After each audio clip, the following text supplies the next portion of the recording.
reading just a little bit yesterday about St. Boniface.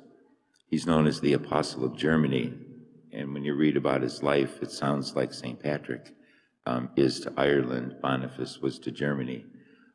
He was sent there to convert people to Christianity. Eventually, he became the bishop and is the apostle called the Apostle of Germany. He was buried at a monastery in Fulda, which he had founded. Boniface was a man of great love for the church and willing to put forth even his life to promote the gospel.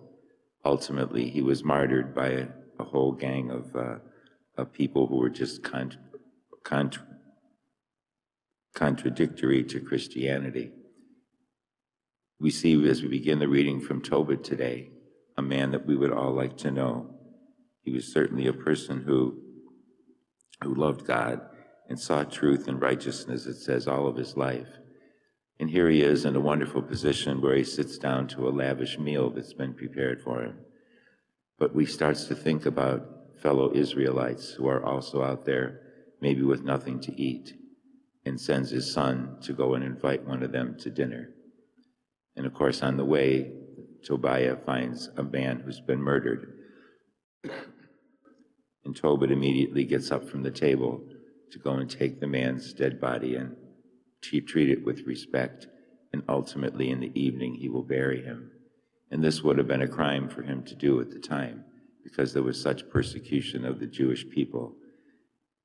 And they were people who were exiled from their home, wondering if they would ever get back to the temple in Jerusalem.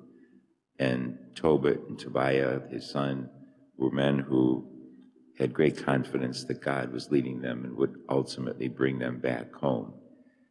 In a way, we're like Tobiah and Tobit, we're away from our heavenly home. And on our journey to heaven, there's always often problems we face in our personal lives, in our community, and in our world. We must never lose hope, as Tobit and Tobiah did, and as Boniface did, realizing that the Lord is with us. The Feast of Pentecost continues and reminds us that the Holy Spirit will lead and guide us and lead us to our heavenly home. Let us stand and offer our prayers and petitions.